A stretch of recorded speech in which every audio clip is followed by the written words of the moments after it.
I feel that, you know, I mean, when you write a book, you don't really have a control of how people react to it when they read it. You just hope for the best, you know. But so far, I think it's been quite positive because I think based on the context that I give in the book, people are able to relate to it on a very human level, you know.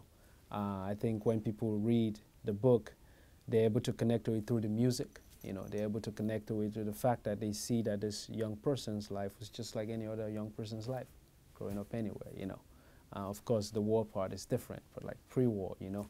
So I think that really deepens people's understanding, you know, because I think oftentimes the situation seems so far away that people feel so removed from it.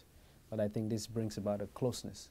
And it also brings about curiosity in young people to become more involved in the world beyond where they are, you know, and I think that is absolutely important.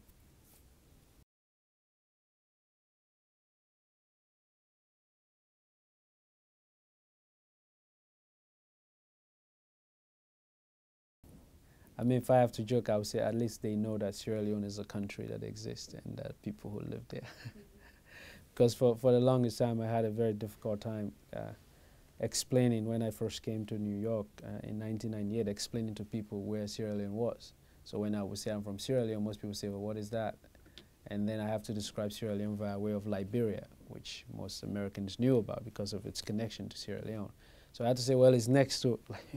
So at least I feel that now people have a very strong sense of where Sierra Leone is, and that opens the door for curiosity and more discovery of this place and other parts of the world as well. So.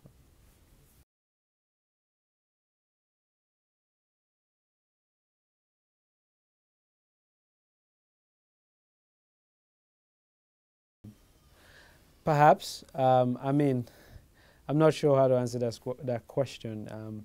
Of course, the reason why I'm hesitant is that I would not recommend my experience to anyone. I would not want it to happen to anyone at all. But after it has happened to me, I think it's shaped me tremendously, the way I see the world, what my priorities are, you know, and that is positive. That's the positive side of it. So in a way, I can't throw it out completely, you know.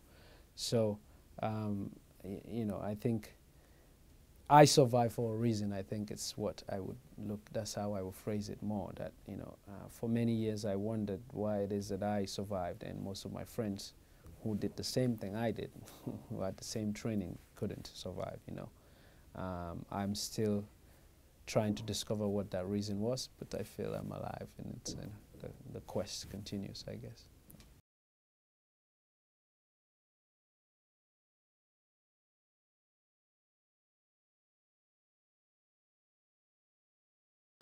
Well, I feel that I miss a good part of my childhood when I could have been having other kind of development in my life, you know. You know, for example, I really, you know, I had a very limited, very small window to really experience what it felt like to be a child in a family setting with a mother and a father and you know, siblings and so on. I never quite experienced that, you know. So there are certain things that I feel that I miss, but I'm alive, I guess that's the most important part, you know.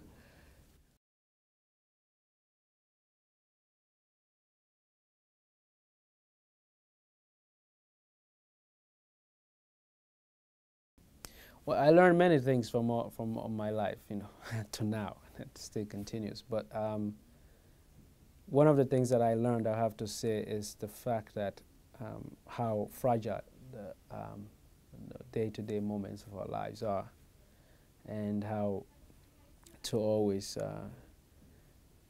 take advantage of each moment of one's life and be thankful for it, you know. Because I think there are so many instances in my childhood, just to make an example, that I may not have really appreciated and taken seriously because I took it for granted. I felt that it would always be around, you know. And so what it's taught me is to be able to not always hope for worse, but to just be aware that there's a possibility that things might change, and therefore treat people with respect and dignity at all times, you know. So.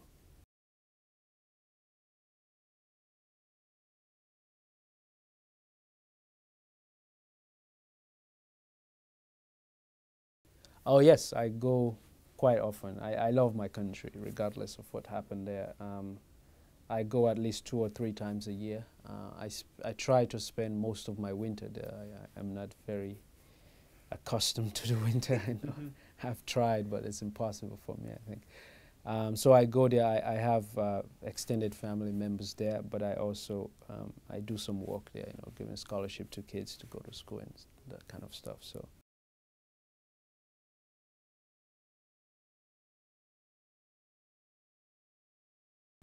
Well, I still have the same feeling about the moon, which is that I think it's the moon's presence. I have yet to see somebody who is upset because the moon is shining. So maybe when I see somebody, that will make me look at it differently. But I still believe in that concept that my community believed in, and my grandmother in particular, about the fact that we should try to make sure that our presence is comforting to other people. Whether we give them something or not, we leave them with a good word, I mean, I'm sitting here today, and I believe that that is possible because human beings are good, because of goodness. Even though people have incredible sort of possibility to be bad and to be evil, there are also a lot of goodness in the world, And how do you explain a Jewish, woman adopting me in New York City? How do you explain that? There must be some other things at work, I would never imagine that.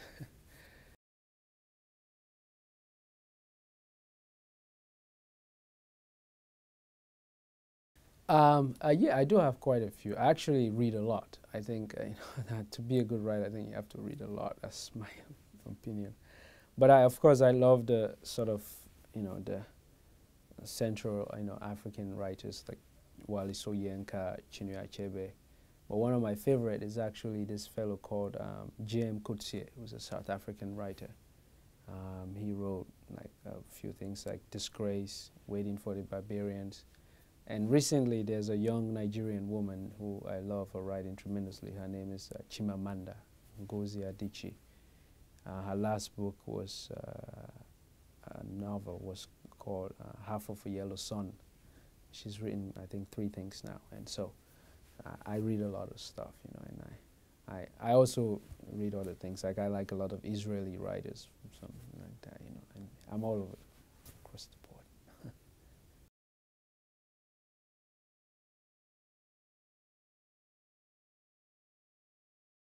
I did learn a lot of things about my culture, about the violence that I'd been a part of and what it had done to me. I did learn about why I react to certain things the way I react to them now. Because for many years it was almost, even to this day, it's part of me. I almost have this sort of very subtle second nature of observing things so much. And I never quite understood where that really strongly came from, like in a very deep way, without even paying attention, If I go to any place, I immediately would sort of try to memorize the map of the area and things like that, And so when I was writing, I think a lot of things made sense to me, how I resist being close to people and all of these things, and where that, so I learned a lot about myself by actually writing, which was very surprising because I felt I knew myself quite a bit, but not really. So I'm still learning as well, so it's never ends.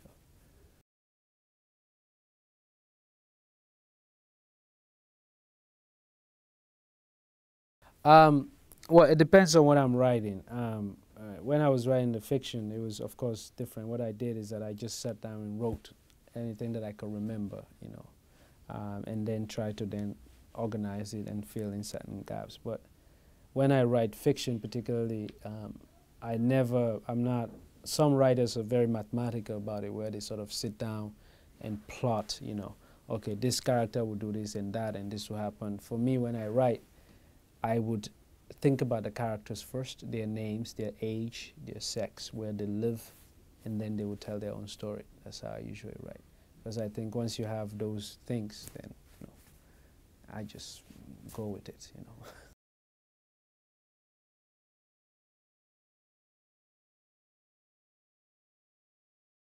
I mean, my advice to people is really to generally students, but anyone listening or who will read, is that I think people should really invest themselves, their time and their education into learning about other places, you know, and other people's culture, not just when there is a violence or a disaster, you know, but even before that, you know, because I think the world is so interconnected now that we cannot afford not to do that any longer, you know. And I feel that the more people take the time to learn about other people's lives, I think they will understand and appreciate perhaps some of the opportunities that they have and how they can be helpful to others as well, you know. So I will advise people to use their education and their opportunity to learn about the world, expose themselves to the world, you know. Because then, you know, we don't run the risk of not only generalizing, but actually, because of our ignorance or not knowing very much, we can make decisions that could affect people's lives at a very devastating level when we don't really know, you know, some information. So travel, come to Sierra Leone is a very safe place. It's safer than New York, if you can imagine. You know? So, yeah.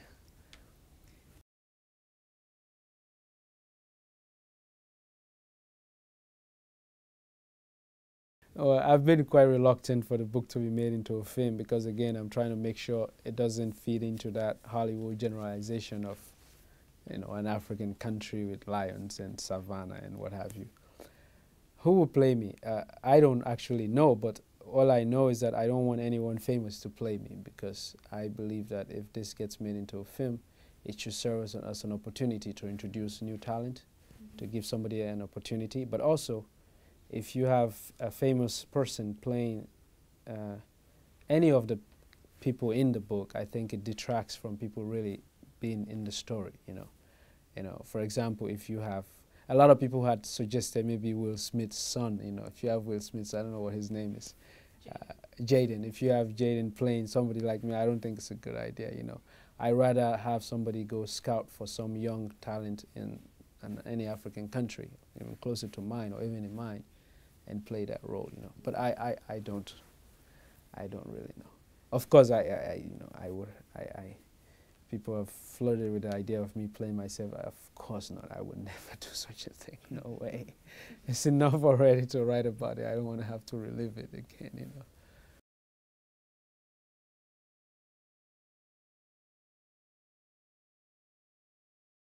Well, of course, I'm a young man. I live in New York, so I do go dancing at that party. To music that I would not buy, but it's fun to, you know, dance to in the club. But I will be frank with you is that the current state of hip-hop music, particularly the one that's played on the radio, it's very bad, you know, in the sense that sort of I grew up loving the poetry of it, you know, and the artistic side of it, you know, and people being very smart and learning about the world, people using, you know, like, you know, interesting, you know, poetic techniques in rhyming. Now I think everyone pretty much, you get a very catchy beat and then you say a few nonsense on it and everyone sort of don't really care. You know, people rap about how shiny the tire of their car is and how many cars they have and what have you. It's kind of, you know, silly to me, you know, and even the way they go about it. But however, there are still some MCs, you know, and some groups that are very good, you know, like for example, Mos Def, The Roots, you know, there's a young Somalian musician called Kanan, who's, you know, so there are people who still have maintained some of the things that, you know, brought me to hip hop. So.